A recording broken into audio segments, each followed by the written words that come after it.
Welcome to EADV Live. Today's topic, effective feedback in dermatology education. I'm Christopher Horskamp, and on behalf of the EADV, we welcome you to today's webcast. We have a special presentation on effective feedback in the workplace, top tips.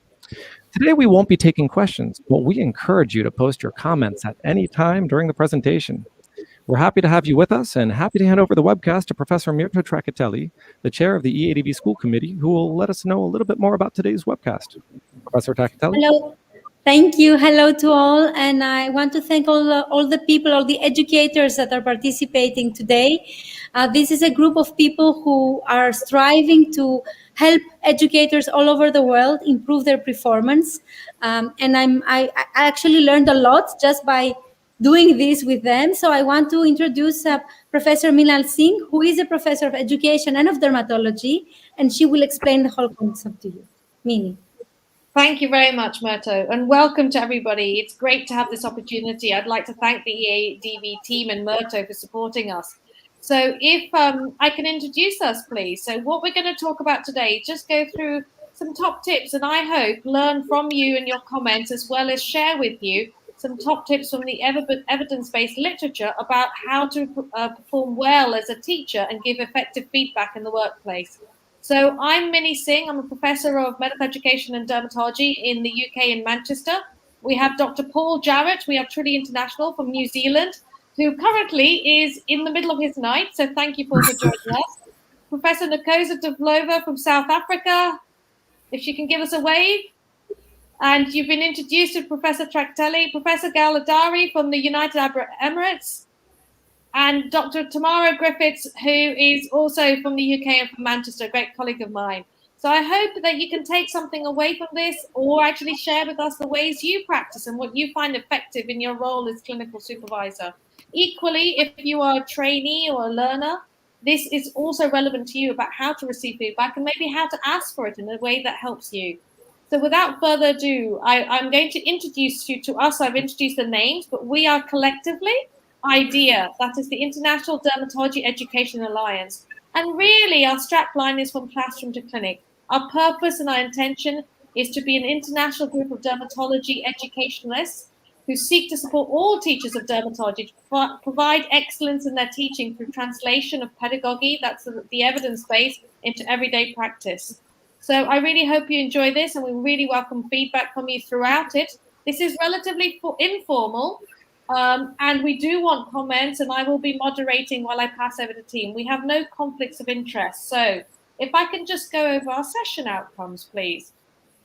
The purpose of this session, I hope, is to share with you the ability to apply evidence-based strategies to provide feedback to your learners, to understand why a learner-centered approach is effective in this, and how to use these techniques that promote behavior change. Because, of course, the purpose of giving feedback is to promote the right kind of behavior change for your learners, your residents, maybe even medical students, to perform better as clinicians.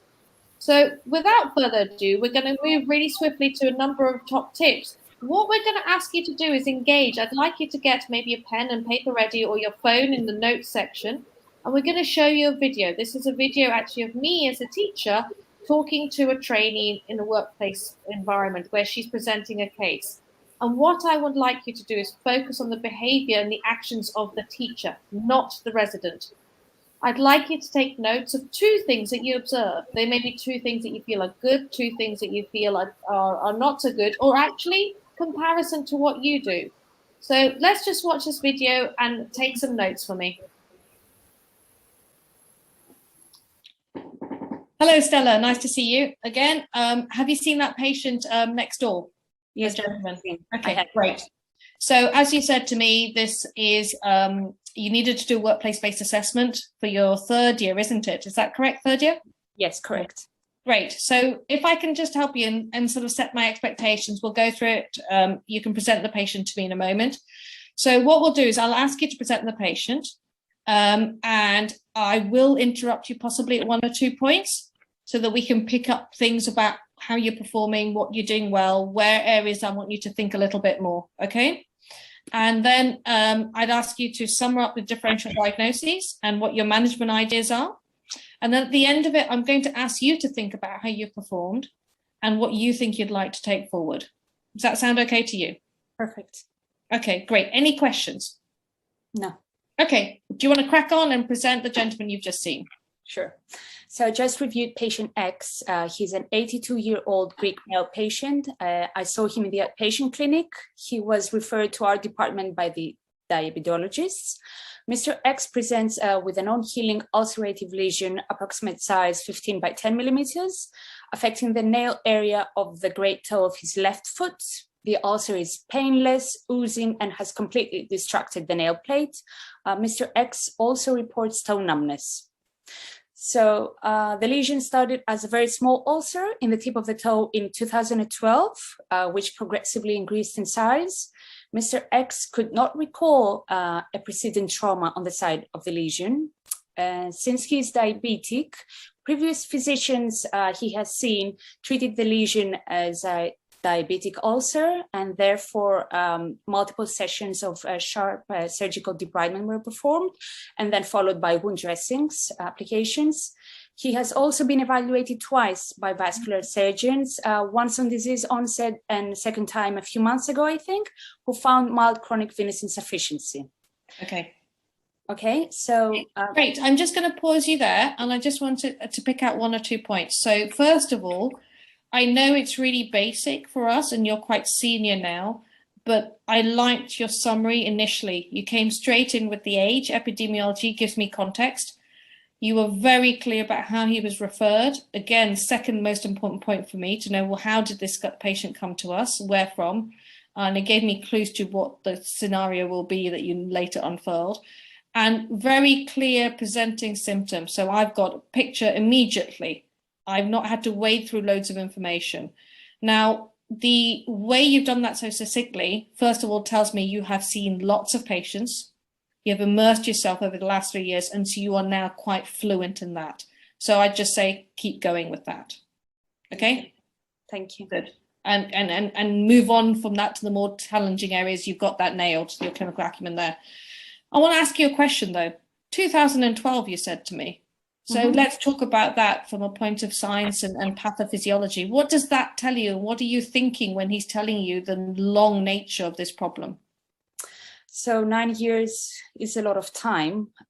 So my initial thought is that it might have been an ulcer initially, but then something else has evolved in there. So we do know that chronic inflammation is a cause for cancers, mutations, and cancers to develop on site. So I cannot be sure the exact point that this has happened, but I think that something that has initially begun as an ulcer, as a plain ulcer, has now evolved into something malignant at the moment.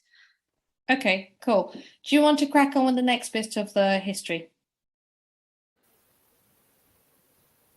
Okay, great. So, Paul, I'm going to go over to you to talk about Principle 1. Can I ask colleagues who are listening in, please leave comments or questions in the chat for us, and then I can pick them up if required. Paul, over to you, New Zealand.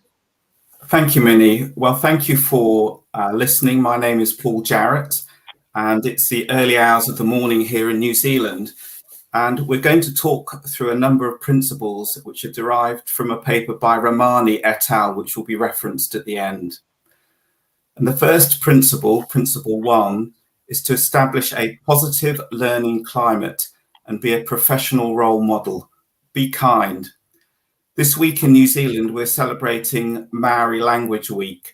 And this Maori word, which is mana kitanga, is a Maori word which means hospitality, kindness, generosity, support, and the process of showing respect and generosity and care for others.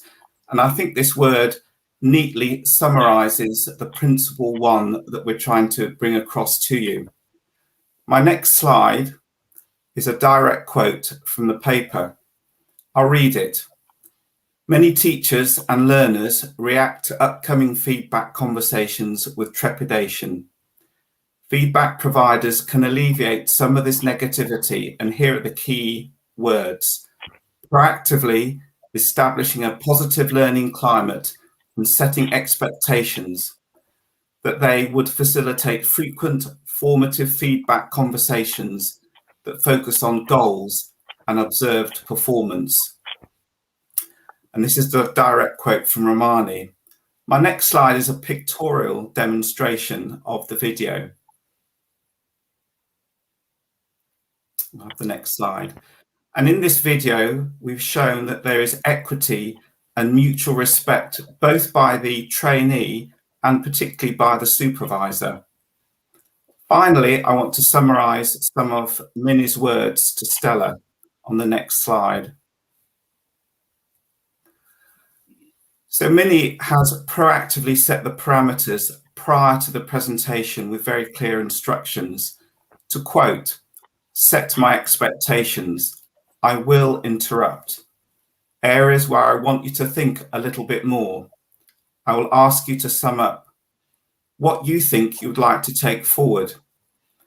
Mini checked that Stella understood and had the opportunity to ask questions prior to starting her presentation. She respectfully acknowledged that the trainee was a senior trainee and the language used was positive and not negative. For example, I liked. So thank you. I have been given a pass to leave as I have a clinic in my hospital, Middlemore, in a few hours' time. I have learnt a lot by engaging with my colleagues, as Myrto said, so I hope you enjoy the rest of this presentation, and I'm going to head to bed now. Thank you. Thank you very, very much, Paul. I appreciate you joining us in the middle of the night, and I hope your day goes okay. Sleep well. All good. Good night. Good night. Great. Thank you very much. I'm just going to suggest, I'm going to probably put out that I can't see any comments or anything coming through myself. So, Myrto, if you can see anything, do let me know if you can possibly see it better in this format and things. So I think that you've very nicely encapsulated the importance of setting that framework. I'm going to now hand over to Professor Dlova from South Africa to let her introduce herself and to think about Principle 2. So I can't see any questions or comments coming through. Thank you so much, Professor Singh. I certainly echo Paul's sentiments about, being compassionate and helpful and assisting our young doctors. This actually resonates with our African idiom, also called Ubuntu, meaning you are because we are. So we are dermatologists because of the previous teachers who taught us. Now we have to do the same to the younger generation and do it in a gentle and conducive manner. So the second principle that I'm focusing on as part of this holistic approach to teaching is what we call the principle of effective feedback. That is as well as facilitation and reflection, and also in addition encouraging informed self-assessment. It is a well-established phenomenon that learners reject feedback that conflicts with their self-assessment. Additionally, unguided self-assessment is likely to be fraught with inaccuracies when it comes to calibration of one's performance. It is always helpful to combine data with self-reflection to ensure accurate self-appraisal. Lastly, initiating conversations with self-assessment can help teachers to diagnose learners' insights into their strengths and weaknesses.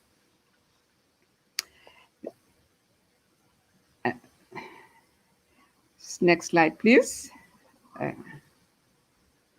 The following are some of the examples captured during the conversation, which reflect the points that I've alluded to in my previous slide, as well as what my team member, Paul, has referred to.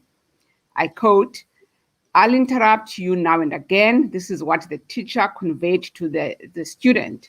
I'll ask you to think about how you performed and what you think you would like to take forward in this conversation. Thirdly, remember to come in first with area you saw and then focus on the negatives. Remember to connect your history to the examination." You can see how gentle the teacher is guiding and also reinforcing some of the positives of the student. And lastly,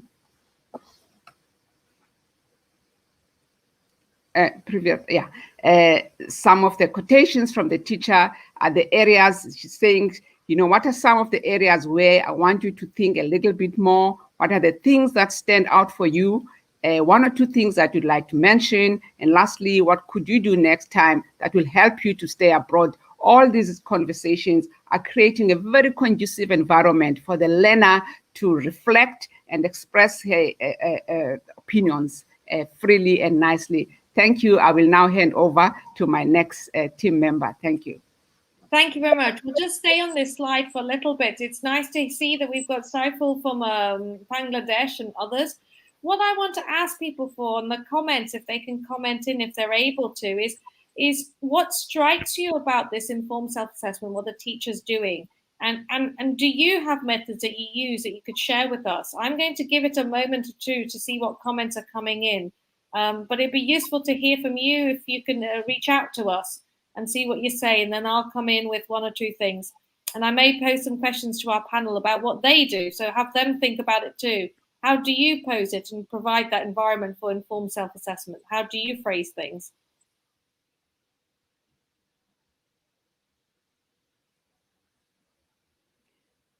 So what I'm going to do while people are typing in, because it takes a while for it to come through, is, Tammy, do you want to, I'm going to pick you, Tamara, and say, in your way as a teacher, what are the kind of things you do in your clinics with trainees in terms of supporting that self-assessment and bringing it out? Well, I think the key for any teacher-learner positivity is to have good communication and a good relationship. So really establishing the foundations of trust, and that we're there to help, and it's our goal together to help them to learn, is very effective. I think to try to get them involved in the conversation about issues that they want to learn about, things that are on their mind or that they weren't sure about, to explore them further, so you can help navigate those complexities and give them some guidance to issues that maybe they felt a little bit uncertain about. Thank you. That's really helpful. Tammy, can I ask you to be a little bit more specific? Is how would you phrase that if you could see from body language and the hesitancy in the way a trainee presents a case? How would you explore that or give them the space? How would you actually phrase it yourself? So again, I think in this paper we've been focused on, we talk about direct observation. So you could say to the trainee, oh, when you presented this, it looked like you were maybe a little bit unsure, or tell me what you were thinking, or when you presented, you hesitated, or you kind of looked like you didn't have a definite idea. So tell me what was going on, what were you thinking? And then they might be able to say, well, I was worried about this, but then maybe I thought couldn't have been that because of this. Then you could explore those avenues with them to give them the confidence that their thoughts weren't wrong, but you could give them support to help them navigate to a more accurate diagnosis or a more accurate conclusion. Okay. Well, what's really interesting is the example you give around, and included the examples we've got in quoted here. They're all open questions. That's the key. They're open. What do you think? Where would you go? What areas? Not you did this, therefore I do this, or you should do this. And I think that's a key thing that I'm hearing echoed, is how to phrase it. It's one thing knowing to do it as a teacher. It's another thing thinking about the phraseology to put in. Yeah. I think that's really helpful. Sorry, I think we've got somebody maybe on mute. So great. I think what we're going to do is move on a little bit, and I appreciate the comments coming through. I think we've had one from a colleague saying that they're finding this really helpful. So we're going to crack on. We're now going to ask you to do this activity again and watch the second part of the video. And I'll remind you to focus on the behavior and actions of the teacher, not the resident. I want you to write down 2 things that the teacher does that you think are conducive to helping this trainee explore their knowledge and their understanding and decision-making. So 2 things. How does the teacher help the trainee explore their understanding of the case? Let's watch the video. Do you want to crack on with the next bit of the history? Sure. Would you like me to proceed with the patient's history or the cutaneous examination? Finish the history assessment and then move on to the examination. I won't interrupt you. You can move straight on to the examination. Okay, so the patient has been suffering from diabetes type 2, hypertension, and dyslipidemia for over 20 years. He's an ex-smoker. He quit smoking 15 years ago. He does not consume alcohol, and the patient reports negative personal and family dermatological history. Today's cutaneous examination showed no signs of left foot infection or arterial insufficiency. No focal or global skin temperature and color difference between one foot and the other were present. Foul odor, wound drainage, or increased tenderness were absent. Additionally, there were no signs of fungal infection between the toes. Apologies. There were no left foot deformities that could lead to increased risk of great toe trauma. Posterior tibial and dorsalis pedis pulses were present on palpation of both feet. Pinprick sensation testing revealed subtle loss of protective sensation equally affecting both feet. All other toenails were dry, brittle, and rigid. No findings suggesting cutaneous inflammatory disorders such as pits or salmon patches that we see in psoriasis patients, or dorsopterygium seen in lichen planus were present. And all fingernails appeared normal.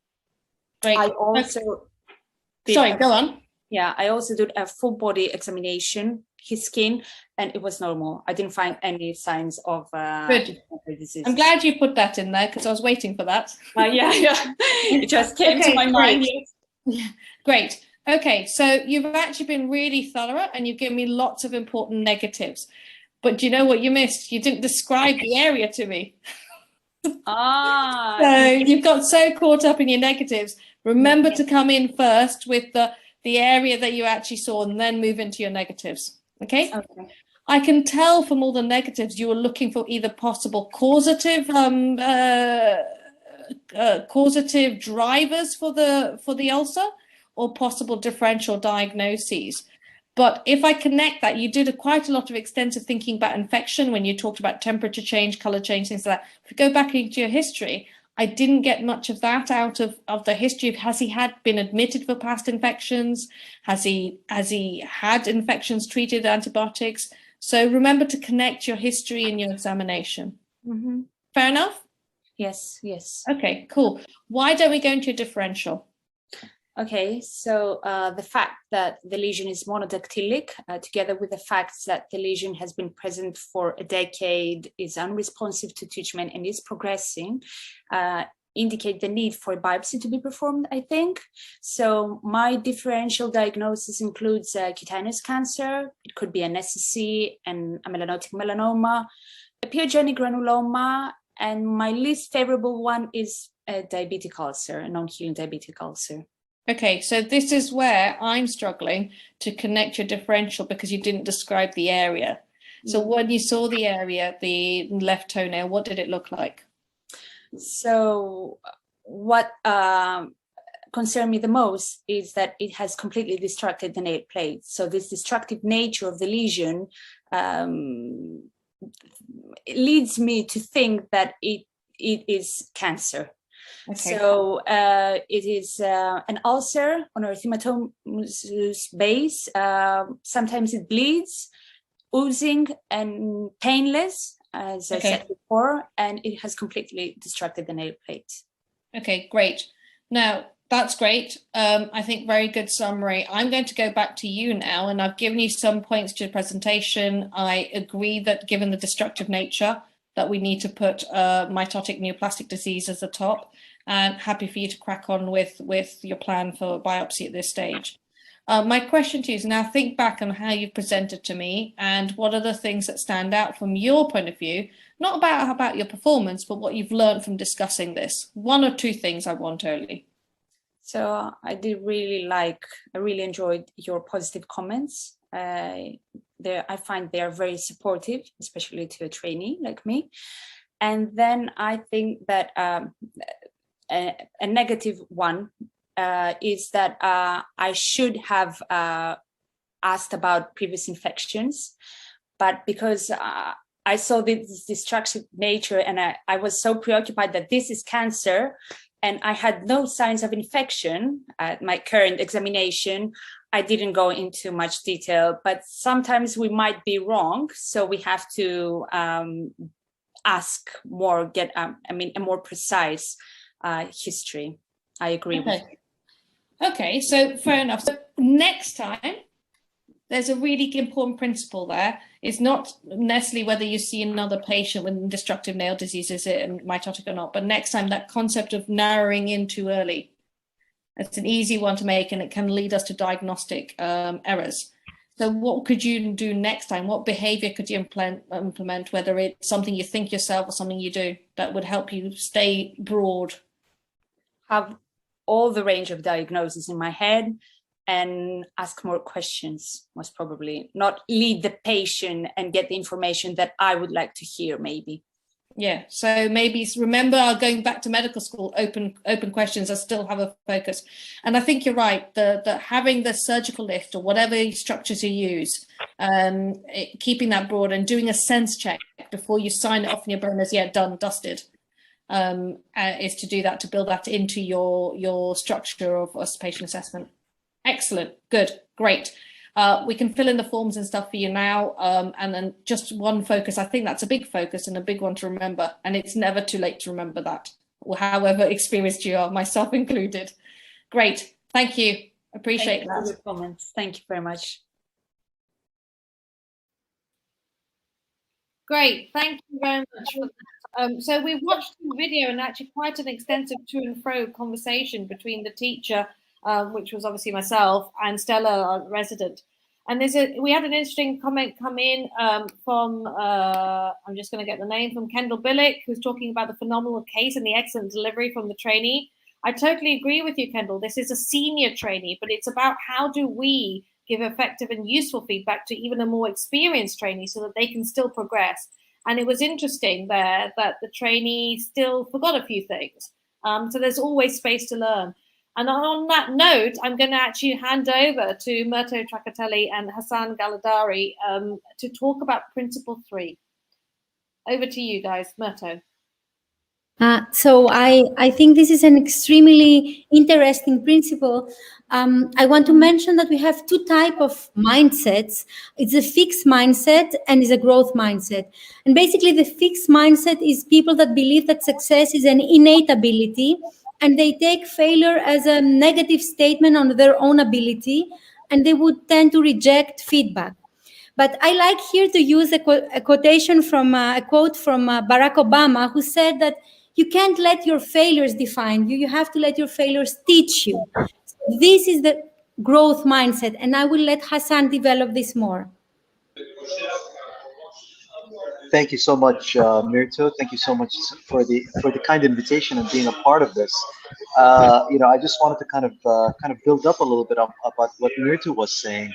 There are definitely people that are considered to be on the fixed and the growth mindset, and unfortunately, people who come into on our field in dermatology, because we're very much a perfectionist and so forth and all that, we have that fixed mindset in the beginning. So it's very important for us whenever we see our trainees is that we have to coach them to have that growth mindset, because if we do not, that capabilities and that negativity that they kind of tend to get from us really can affect them in a psychological point of view. So it's very, very important, even if you have people who are in a fixed mindset, to kind of slowly conform them to that of a growth mindset. So it's extremely important. And I liked the point of view that Myrto was mentioning, and she did mention Barack Obama. I personally would like to kind of mention my personal hero, which is Kobe Bryant. And Kobe Bryant is known as the person who's one of the greatest basketball players of all time. And he probably has missed more shots than he got in, but he is known basically as an MVP and one of the greatest of all time. So you really have to kind of have that mindset in a sense. So how do we kind of change the whole growth mindset aspect of things? So we really have to kind of orient our goals towards the learning and not really the performance. The process of the learning is much more important than the actual performance. We have to learn from our failures so that we can become better trainees, better people, and this just follows through in all different aspects, not just only in terms of residency training, but also when we're doctors and we're seeing patients, because we will see patients and we may kind of, I would say, maybe misdiagnose or maybe not treat them in the right way, and that we can take that a little bit more on the personal point of view. So we really have to kind of learn from the things that we are not able to kind of perform. We have to normalize constructive feedback. We have to, because if we don't get feedback, we don't know that what our levels are and whether we can improve ourselves or whether we can probably tone ourselves a little bit down. So we have to kind of coach rather of change rather than just basically uh, remain the same way. And this is what it's something that's very, very important, is that we do have to kind of mentor our trainees and not just kind of teach them, because in the old sense, teachers kind of had the whole seniority aspect of things, but being a mentor to them really help kind of grow them up as both a trainee and as an individual themselves. And as I mentioned, there's this ongoing professional development that is definitely going to happen. And with this, basically, it can occur across all levels, and it's going to be reflective on their practice and how they see their patients and how they treat their patients too. Thank you very much, Ricardo. I'm going to Hassan, I'm going to ask you to just summarize in the last bit here, if you can. I think Myrto is going to be doing that. Okay, great. Yes. So actually, since we heard that is very important, we should encourage trainees to be feedback seeking. They should do it themselves. They should have this mindset where they would like to receive comments, because as I said, it's the fixed mindset that rejects the comments. The growth mindset wants to know what's went wrong, so they learn from it. The learning experience is what they seek. So they should be receptive to constructive feedback. Next, please. And so you have to incorporate feedback into daily performance to change behavior. And to go back to the video, so what you said, Mini, that you said, okay, think back on how you presented. What are the things that stand out, not about your performance, but what you learned? So this is something that was really something that will change the behavior. You're making her focus on what she learned and not how she performed. And this is very important. This will change the everyday behavior, because this is something that she will think about, what I learned, not how I performed. Next, please. And so then the learner-initiated action plan to promote behavior change, and you'll hear more about that from Tamara, but just to introduce it, in the video you said, what could you do next time? What behavior you could implement? So you're actually nourishing this growth mindset. First of all, you're making her focus on what she learned and not how she performed. So this is the important thing. And then what you learn and how you can take it further, what you can do to not have this mistake or missing out next time. So with this, I would like to hand it over to the next colleague. Thank you. Tamara, please, over to you. Brilliant. So I'm just going to take Myrto's thoughts a little bit further, because with feedback, really what we're trying to drive is behavior change, so we can deliver better consultations for our patients. So we know behavior change is more likely to occur if the trainee formulates their own learning goals, and we want the trainee to assimilate feedback into daily practice. Sometimes this can be really helpful if we give an example as a consultant and we try to act more as a leveler. So as Paul indicated, the supervisor and the trainee are more balanced. I can give an example of how I got some feedback or reflected on something and incorporated what I learned into behavior change. So when I go forward with a patient, this is what I'll do. And that normalizes feedback. So trainees understand it's a lifelong learning. It doesn't finish when you get your consultant post, it's lifelong. So we can encourage the trainee to communicate what their learning goals to us as teachers. This will help them calibrate where they are in terms of their goals. And then they can help describe the steps they need to take to achieve these goals. And if the trainees are able to communicate this to you and verbalize to you, it's much more likely they will incorporate the action plan into their own behavior. Next slide, please. So I'm just going to give some examples directly observed from the interaction we saw Mini and Stella. So Mini said, think back to what we've discussed. What one or two things stand out? So again, a very open-ended question, but slightly directed. Then the resident says, well, I focused on malignancy without considering infection. So she reflected back and thought, maybe I narrowed the diagnosis too quickly due to her own anxiety. Clearly malignancy was a priority, but what were some of the other things that she might have missed? And she gave off a list, but then missed infection, which Minnie picked up on.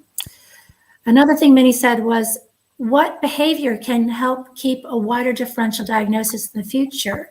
So again, Minnie is asking the trainee what she can do to get this goal. So the resident said, avoid leading questions, use open-ended questions. And then finally, Minnie says, sense checking is also important. When you're at the end of the consultation, just have a sense check. Is there anything I missed? Is the global picture, does this all fit? To reconsider the differential diagnosis. And then the resident, Stella, said, yes, I will implement this into future consultations. So those are just a few examples how the scenario that we saw promotes a learner-initiated action plan. And I hope when you go forward teaching your trainees that you keep that in mind, that the action plan you should try to draw out from the resident, because we know that will impact behavior change to a greater degree, and they will implement it into their future practice. I hope that was helpful. Thank you very much, Tamara, and thank you to all of you. So if we move on to the next slide, and we're just going to summarize a few things that we've talked about, and then I'm going to open it up to the panel. I'm not seeing any comments at the moment, but this is your chance to capture these great educationalists to ask about their experiences if you want to throw anything our way. So if we'll move on to summarize some of the key principles that we've covered, please.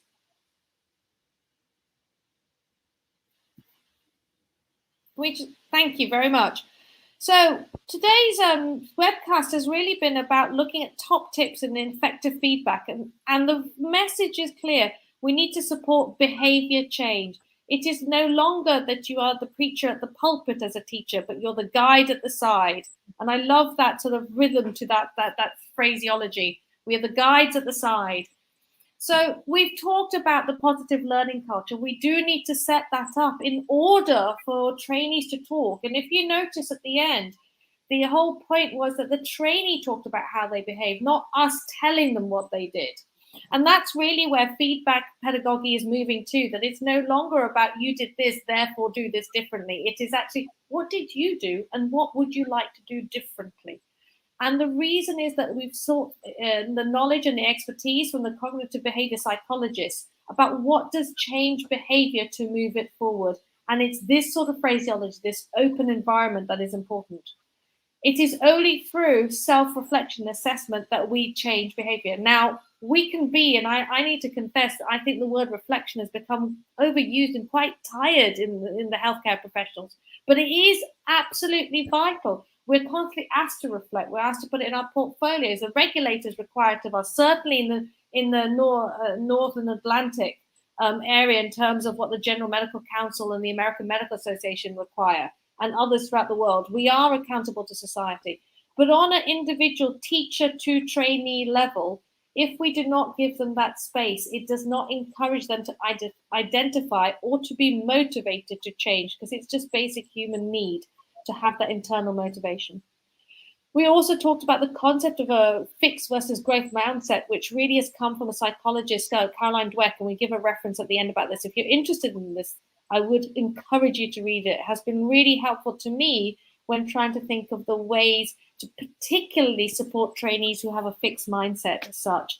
It doesn't mean that's negative. There are times when a fixed mindset are actually very important in life. I wouldn't want one to be considered positive, the other to be negative. It is about how can we progress? How can an individual understand themselves to progress in the way they need to for their clinical practice? And then you can see that cycle leads obviously and naturally to the learner, the trainee says, this is what I want to do differently.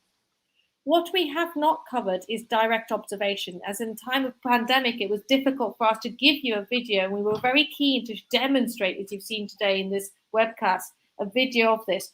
But I'd like to just spend a minute on that, which is that without direct observation of a trainee's or resident's performance, it is very difficult to have credibility. It goes back to the point, Ncoza, that you made, that unless the feedback aligns with a person's self of sense, they will reject it. So we do need to have direct observation. And it can be at opportune times, because the first thing we all say as teachers is, how do we fit our role in as a teacher with our clinical responsibilities? And that tension continues to be ever greater as the pressures of healthcare workforce demands increase, and the pandemic has layered that to the next level.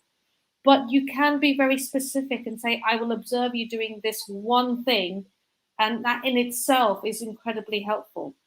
So it's about being timely, it's about being focused, but I hope that we've given you some ideas, and we do encourage you to think about Romani's paper, Shubha Romani's great colleague from Harvard, who's done a PhD in feedback, and I'd encourage you to read that if you're interested. If I now summarize, so where are we in the world of giving feedback as teachers? The old paradigm was feedback was information. We focused on us delivering it, and that the learner or the trainee received our comments about what they were doing. Well, the new paradigm is about growth. It's about personal development. It's about self-efficacy. So feedback is about giving the trainees a chance to make sense of what they did and how that will encourage positive behavior, because they may have done some really good things and we need to emphasize those. It's about the focus is about the learner taking up the responsibility and taking up the reins to move themselves forward. And they can only do that if we give them the space and a culture that promotes the ability for them to generate their own comments about what they are thinking and what they're doing. And I just like to emphasize the last bit. It's not just about what they're doing, but what they are thinking as well. But that's another webcast, I believe, that we'll do about decision making in the future. Now, before we close, I would actually like to turn to the panel, and I've seen the acknowledgements come up. I couldn't forget that. Thank you. I'd like to thank Dr. Stella Siscu, dermatology resident in Greece, for supporting us to do this video, but also all the EADV team and technical team, Myrto for supporting this webcast, and Karen, my stalwart and patient professional assistant. But more importantly, before we completely close, the recommended reading is there. I just want to go to the panel's colleagues, and we have some time to do this, can I just ask you guys, Hassan, I'm going to go to this. We've gone through this and creating this webcast together. It's the first one we've done as the idea, the alliance. What do you feel that you personally have learned from thinking about feedback as a teacher yourself? It's very important, Mini, because as a teacher myself, I mean, I learn more from my students than they would like to believe. So, and I'm the kind of person who always asks them, is this? How do you feel after this session? Do you feel good about yourself? Did you receive the right feedback for you to be a better doctor? So for me, that's extremely important to tell them that. And based on that, I look at their feedback, whether it's written or whether it's verbal, and I also kind of go back and then I change the way that I'm either teaching or I probably change some of the verbiage that I tend to do when I'm talking to them, so that I can become a better teacher in the next session. So it's always a going back and forth in that sense. But once you reach a point in which you believe as a teacher that you're above all, I think that's where you kind of start losing it. And it's very, very important for you to kind of listen to those constructive feedback and also build upon yourself as a teacher. So that's really interesting. What you're speaking to there is about maybe possibly having a humility, but also flattening a traditional hierarchy. And that actually, to be effective teachers and role models, we need to reduce the hierarchy that's been there in medicine traditionally. I've seen it in medicine, but at the same time, it's very cultural, Mini. So there are different parts of the world, for example, in which the teacher is the teacher. You have to just trust what they said. But that's changing. I'm starting to notice that it's not only just a matter of humility and respect that has kind of gone between the two of them, but also the traditional teachers have slowly also started to change their way of basically teaching, and because they're really realizing that their students or the residents are getting a much better response of becoming much better, not just doctors, much better people in terms of taking care of their patients this way. So it's very important. Great. Thank you, Hassan, for that. Ncoza, can I ask you, because obviously you can give a perspective from your experience and also from the African continent. What are your thoughts on that in terms of what we've been talking about in the top tips? Yeah, I mean, this has been a great learning platform for myself as a teacher. And one of the points I liked is how you phrase, your questions when you're having the interview in terms of wanting feedback from the student. Because sometimes you know what you say, but you just can't get it. What's the correct phrase to use to get that question out? Mm. And then the last thing I wanted to say, there's a leadership workshop, if I may quote on that, they were mentioning that feedback, we need to have a paradigm shift in the way we receive constructive feedback. So constructive feedback is actually a special gift. You must accept it as a gift. And more than that, it is how you package that gift. So it's very important your approach and the way you do it, because you can come with a beautiful ring, but if it's in a sack, the impact that it has, it's not the same if it comes in a nice red box with a ring. So the feedback that is constructive is acceptable, but how you package it is also very important. And we should have a paradigm shift and look at that as a gift. Constructive feedback is a gift. And only people who have an interest in you, who are genuine, who will allow you to take the feedback and actually give you the feedback. So for me, those were some of my lessons from this discussion and platform. Thank you. Thank you. Wise words. Can I now go to Myrto, to Professor Trakatelli, and actually ask for your reflections on these concepts? So I like, and I will take further what Ncoza just said. I think that it's important to keep in mind the powerful questions. And what are powerful questions? The powerful questions are the open questions, the what, the how, the why. And any question that starts with these words is just a tip, will be an open question, and it will help an answer and a development of an answer. So when I'm stuck, a lot of times, as a teacher, you want to say something and you do not know how to present it. I always go back to the what and how and why. It's just, the why is the most difficult one, because sometimes people will tend to have difficulty to respond to that. But the what and the how, usually people will manage to give an answer to that. And I think this is helpful because it's opening discussion. So anytime I'm stuck, I just have this in my mind, powerful questions. Thank you. That's really, really helpful. So powerful questions which start with what, how, and why. And it's interesting you talk about the why being the difficult one, because actually there's a lot of literature out there about the importance of why, because it actually helps understand clinicians' reasoning processes, which is all about patient safety and diagnostic accuracy and management. And Tamara will know me well because I have a little bit of a soapbox about that our specialty is thought of initially as by many as just a visual specialty. Actually, we're experts in reasoning that enables us to use shortcuts with our eyes to make clinical diagnoses. But Tamara, can I ask you maybe for a few thoughts from yourself as a closing point? I just think the entire concept, the idea concept of the International Dermatology Alliance is fantastic. I think the interest in education is gaining momentum. And I think one of the take-home messages for us as teachers is actually we're learners too. So we need to seek feedback and have a learner-initiated action plan on how we teach. So I think that attitude also creates a more level playing field for better interactions all around, because as Hassan said, we're learning from our residents all the time. Those would be my comments. Thank you very much. That was a nice way to close it off. Well, I'd like to thank everyone who's joined us today for taking the time to. I hope you find this useful. And if you're reading and watching this later, because it is accessible, as you saw the banner go underneath later on in your own time to be flexible, then, think about it. And I hope you enjoy some of the thoughts that we've shared with you.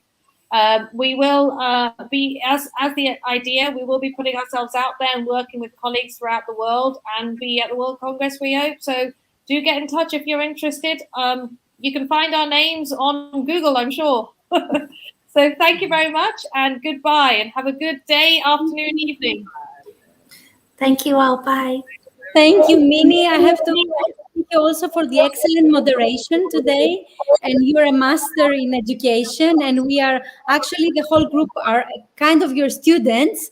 So we are also learning from you. And I really hope that there will be more things to follow up from the idea group for EADV, from EADV, and from all over the world. And EADV as a society is the goal of our society is to promote excellence in education. And I think with such workshops, you cannot go wrong in promoting excellence in education. So it's quite of innovative. I don't think that it has been done such a thing before. And thank you so much for setting this up for us. I invite all of you to join our Congress. The ADV Congress is taking place in a couple of weeks, and there will be great learning activities in many subjects, lots of education there. And without further ado, I would give the floor to Christopher to wrap this session up. Thank you all. Thank you, Professor Trakatelli. And as we close today, we would like to say a special thank you to Professors Trakatelli, Singh, Jarrett, Dlova, Galadari, and Griffiths, and to Dr. Cisco for all of their efforts in putting this together. And on behalf of the EADV, thank you for joining us. Now, the EADV is proud to offer numerous opportunities to stay on top of the state of the art in all things dermatology and venereology related. We are just 2 weeks away from EADV's 30th Congress anniversary edition. So imagine this, 550 prominent speakers giving 160 simu-live sessions on a cutting-edge topics, 11 plenary lectures, 8 late-breaking news sessions, and over 20 participating companies with 70 industry sessions. Don't miss this. It will run from September 29th through October 2nd. Register at www.eadvcongress2021.org. We'd like to remind you that the EADV is offering face-to-face courses after more than a year of tough pandemic restrictions. Tropical and travel dermatology will take place from the 12th through the 14th of November in Lisbon, Portugal. Last seats available for specialists only. And of course, we're still calling all nurses. The course Nurses in Dermatology Practice will go on from the 25th through the 27th of November in Malaga, Spain. Seats are on a first-come, first-served basis with only a few days left to register. Because of the Congress, the next EADV Live will be on the 13th of October. Get ready for anogenital warts and genital herpes, myths and management. And at any time, you can check out the Dermatology Podcast, EADV's official podcast, available on all major podcast platforms, including Apple and Spotify. Don't forget to like and subscribe. Thank you again for joining us, and have a pleasant day.